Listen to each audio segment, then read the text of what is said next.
What's going on, everybody? This is the blockchain backer, bringing you the latest cryptocurrency news and analysis. Today, we're going to be looking at the entire cryptocurrency market, including the Bitcoin price chart, and a couple of things that I've been looking at that leave me optimistic about this market and where we're at right now. The flush we experienced on Monday, August 5th, has a lot of reminiscences of what it was like when we experienced the C19 flush back in 2020. And we're going to bounce through several different charts in here in different aspects of the market, even taking a look over there at the NFT market to show hopeful optimism that is happening here in the market outside of just looking at like cycle theory and being like, hey, look, we're right at this time period where in August, late August, we should be seeing things start to catapult. But we're going to look at things also that have happened here in the altcoin market after a retracement occurred in the market back in March of earlier this year, and whether or not we're flashing the signals that that would be the completion of the capitulation backtest like we saw over there in C19 when we also experienced a macro volatility spike, which we haven't experienced since until Monday, August 5th, just a week and a half ago. Now, for the last 6 months, it's been very difficult to create content because, as we know, when we got back to the retracement level for the altcoin market, it became warning, warning, warning. And since then, just utter obliteration that has happened since we got to the retracement level. We haven't been able to get the Russell 2000 to go into expansion, which has been a criteria for every single Bitcoin and altcoin bull run for the crypto market. And while the world has screamed for $100,000, $200,000 Bitcoin, there's just been all these dark clouds hanging over, right? With elevated Fed funds rates, which hasn't happened to head into a bull run. The last time we had a pause period, we saw the market rally into that, only for it eventually to take it back. We've seen the same thing happen in the market now, where the market rallies into the pause period and then now been taking it back, especially over here in the altcoin market. But after looking at these charts long enough and spending a lot of time just kind of being concerned about all those things, hitting retracements, Russell 2000, elevated Fed funds rates, we're starting to kind of flash a couple of things that would indicate to me that we're really nearing the end of this whole move back happening in here. If not, I think probably even already done with it because of a lot of things that I'm seeing in the market. While there's still uncertainty out there with the elevated Fed funds rate, there's the uncertainty with the Russell 2000 not breaking out yet. There's the uncertainty with the presidential election still approaching. I think we can all look back on history of the chart right now and say, when was the time to truly be worried, the time to truly be concerned about the market? It was all in here. It was when there was euphoria in the market. It was when we were back into the retracement levels of the market. That was the time to be concerned and worried, which we were. The tricky part on falling is trying to figure out where the bottom is going to happen. But now we have a lot of things happening in this market that tell me, on the charts at least, things have drastically improved. And we're not just talking about the fact that time lines up, or like for XRP, time lines up, but the actual price behavior we had in the market. And it's really just kind of thinking about it from the context of what actually happened. I've talked about this in past videos, talked about this in Markets in the Morning, just the price behavior that actually happened here for Bitcoin right here is the same price behavior that happens what? After a retracement. When we were talking about this back in February and March of this year, being like Bitcoin's in a glorified retracement. This isn't a breakout into a bull run. There's no expansion happening in the market. This wasn't a bull run for the altcoin market. We were acting much more like this was retracement behavior that was happening. And as we discussed, all this behavior was acting very similar to this behavior in which Bitcoin went into a retracement. It was not breaking out into a bull run. What do you know? That's exactly what the altcoin market does. It's retracement behavior. It's not bull run behavior. But we have blueprints to say what happens after the retracement, what comes next and then next, right? And that in a full-blown rejection from retracement, how do we actually act? And that's what this price behavior is all right here. And what we could see is Bitcoin's price behavior has really mirrored that of what happens after you go through a retracement rejection and some form of a back test. And many times in Bitcoin and in crypto and just in all markets, you go through these kind of long periods. And in 2017, we had a lot of these. It just for some reason in 2021, we just didn't really have many of them. And we really haven't had any of them here in 2024 because there's been no 30% plus corrections. For the first time, we have a 33% correction over here in Bitcoin.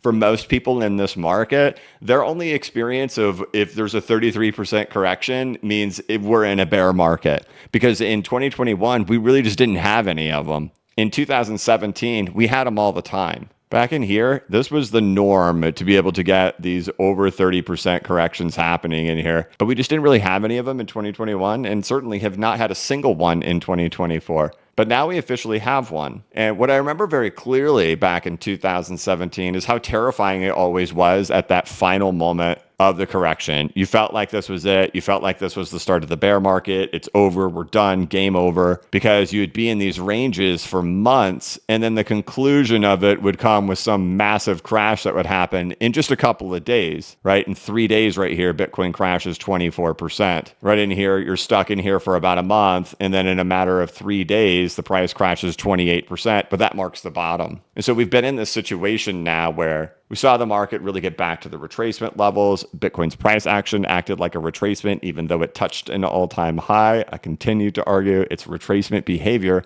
Now we've been stuck here in this range for 5 months. We have this big dramatic thing that happens on Monday, August 5th.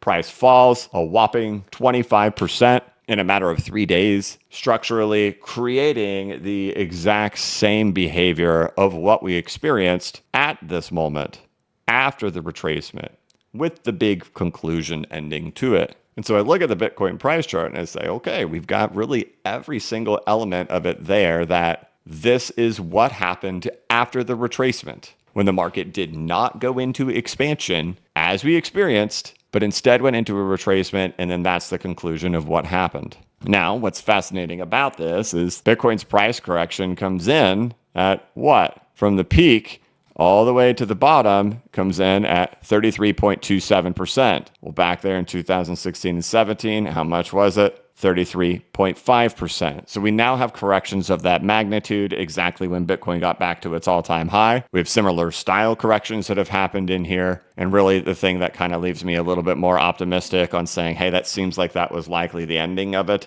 is by looking over here at the altcoin market. So that's what I really kind of want to talk about. We're actually going to shift over here to Total 2, which is the entire altcoin market, including Ethereum. It does even include stablecoins like USDT and USDC, whereas others is everything excluding the top 10. Total 3 is going to be all the altcoins excluding Ethereum, but still includes the stablecoins. We'll just play with this one for right now. With Total 2 over here on TradingView, you could see we get back into a retracement here for the altcoin market. We could see how far we've pulled back now. We've essentially pulled back and hit where the preliminary support is for Wyckoff accumulation. This becomes our Wyckoff accumulation range. This is the preliminary support of the Wyckoff accumulation range. I'll go ahead and throw our Wyckoff accumulation schematic on top of that. See that, right? We spent a lot of time talking about this. Wyckoff accumulation, sign of strength phase, eventually a breakout. All that stuff. Spent a whole lot of time talking about that. But we have our preliminary support phase here, which sits right on top of where we rally off the lows at, all right in here. That's preliminary support,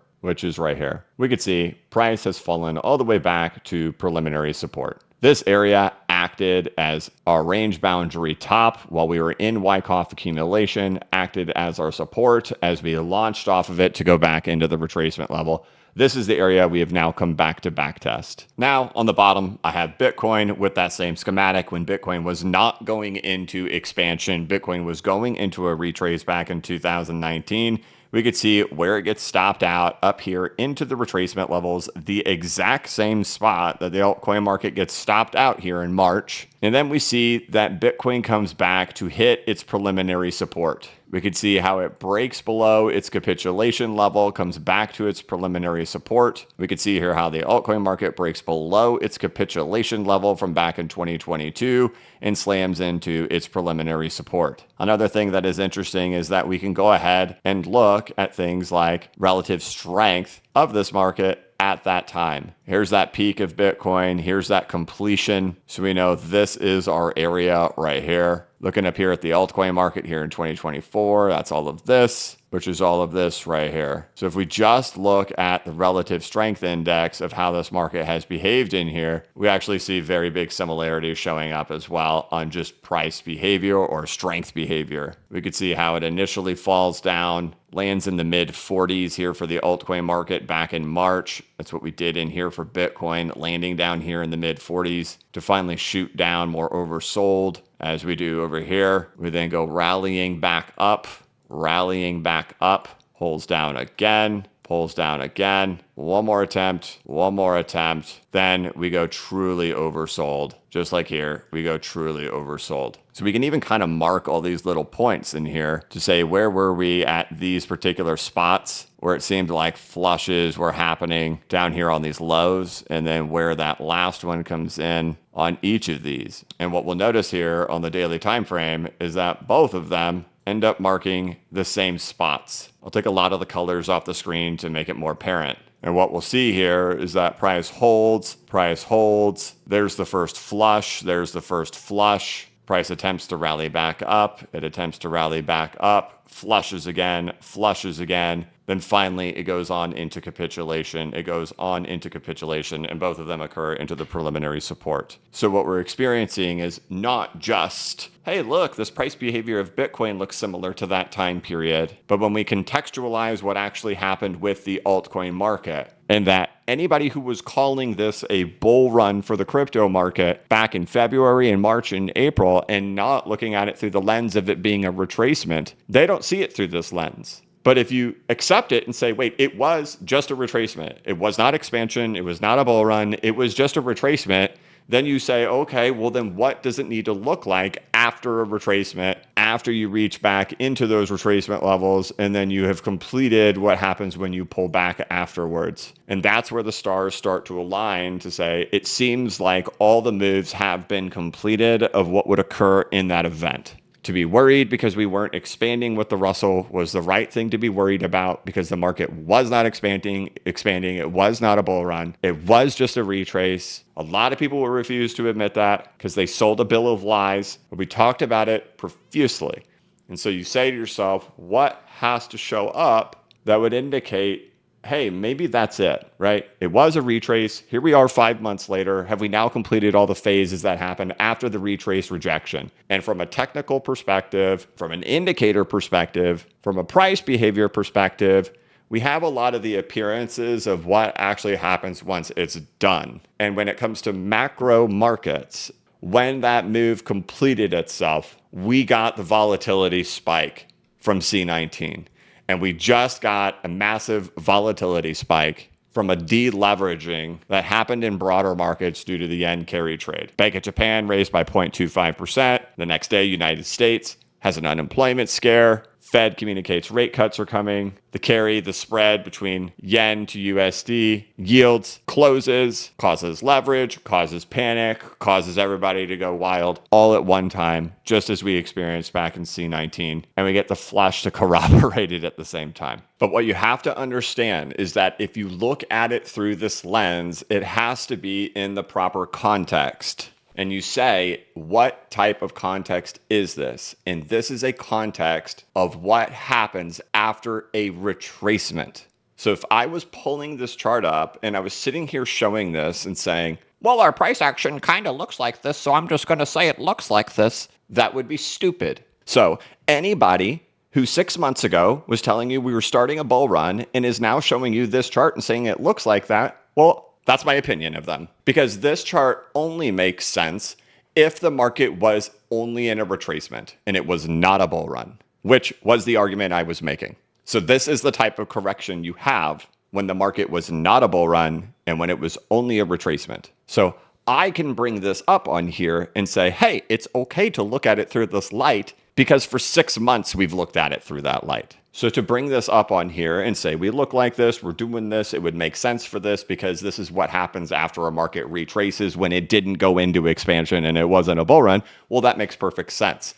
To do this type of correction in the middle of a bull run is dumb. it has to be in this context, which means back in February, in March, when your favorite Discord selling snake oil salesmen were telling you it was a bull run and they were using my name and posturing against me and slandering my name, then it's important for you to remember it's going to happen again, because it's not the first time. It happened at the peak of the bull run in 2021. It happened at the peak of the retracement here in 2024, and it most certainly will happen again. And it's very important to take note of the people who capitalize on profiting off of you in a moment where it becomes clearly evident they do not have a skill set whatsoever. They are copy traders. They run with the pack. They seek safety in what other content creators are telling you. And this is one of those things you don't learn about when you're looking at charts and you're trying to figure out markets, but you're also consuming content, is to recognize that content will wrong foot you more than anything, because there's a direct incentive to sell you BS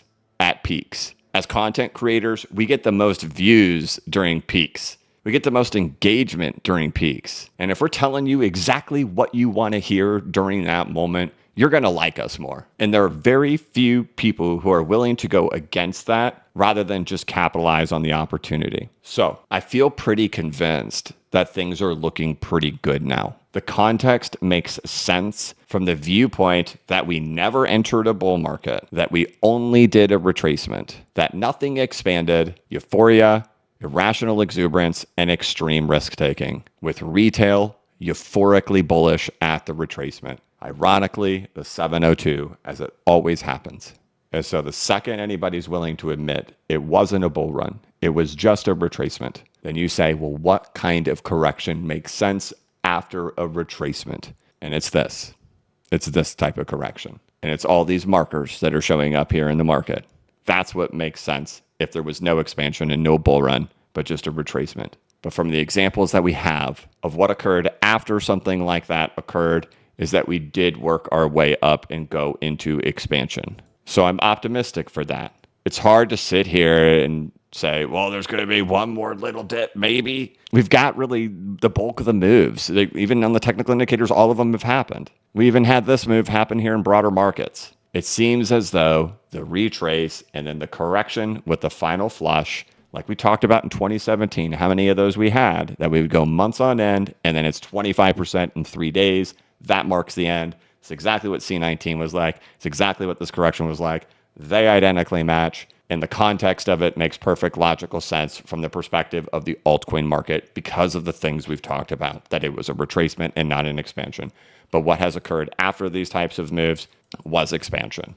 And so I come to you with a refreshed attitude of saying, now we're looking for a new phase to begin in the market.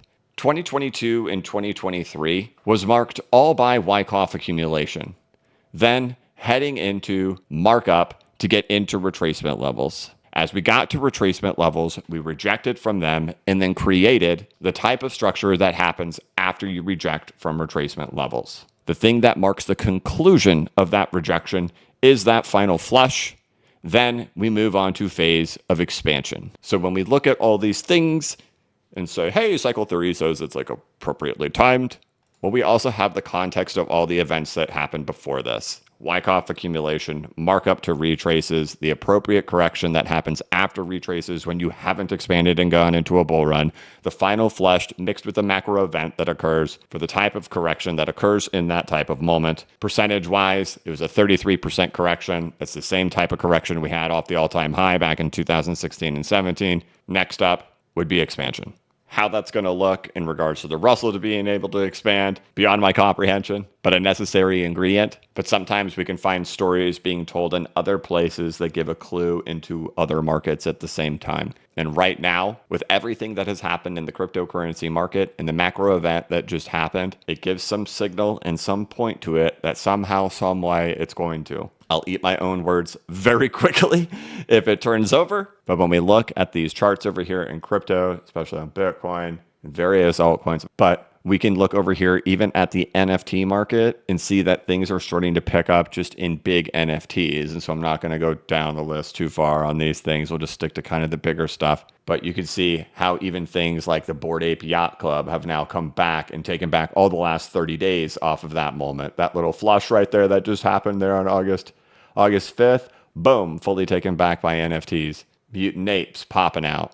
The gods popping out. And you may be thinking, why are you showing NFTs? Well, I've hypothesized that there's no community. It is all just savagery that happens in meme coins. There's no sense of a community whatsoever that incentivizes anybody when it comes to meme coins. It is all just a washing machine of who can wreck everybody else at first. And that I don't think meme coins will return. There's no question meme coins will return. But I don't think NFTs are done. But either way, seeing some initial life breathed into those, this price action, all the things that I've shown in here, I'm actually quite optimistic. After spending so many months after these retracements happening in here, these corrections happening in here, so much uncertainty and wishing-washy, while, obviously the content that everybody wants is Bitcoin's breaking out today. Bitcoin's breaking out today. There's been a lot of indecisiveness here, right? It's like, Russell, Fed funds. While we still don't have the Russell, I think the thing we just flashed here in the market and over there in the altcoin market were the things that we are looking for. So I'm optimistic. Unfortunately, all of those things have happened at just the right time. And if this is correct, then we've gone from 2022 and 2023's Wyckoff accumulation to early 2024's markup to the retracement levels, and now gone through the rejection from the retracement levels and a completed correction. And we now shift into a whole new phase. So tune in next time as the drama unfolds. But all right, guys, that's going to be it for this one. I wanted to present my case, show why that correction make perfect sense based on everything we've talked about for the last year. Just published a newsletter here this morning. Talk a lot about that move that happened there last Monday, all the ingredients and elements that happened in there, how those bounces happened appropriately for the cryptocurrency market and where they actually ended up landing, but going into a lot of detail on it on what exactly happened. You can check that out over here on blockchainbacker.substack.com. It includes a 24-minute audio voiceover that I personally recorded. You can, of course, check out bcbacker.com for over 40 videos and 11 hours of content teaching you how to set up your own charts and indicators within TradingView and CoinTrader Pro. There are links down here in the description of this video to bcbacker.com and to the newsletter right there at blockchainbacker.substack.com. Otherwise, have a wonderful day, and I'll catch you in the next one. That's it. Thank you so much for watching. If you could, please like this video and give it a thumbs up. If you're new to the channel, please subscribe and hit the notification bell so you can be notified of when I create new content and when I go live. As always, this is not investment advice and I am not a financial advisor, but if you ever need a pick-me-up or a little bit of reassurance, just remember that the blockchain backers got your back. Have a good one.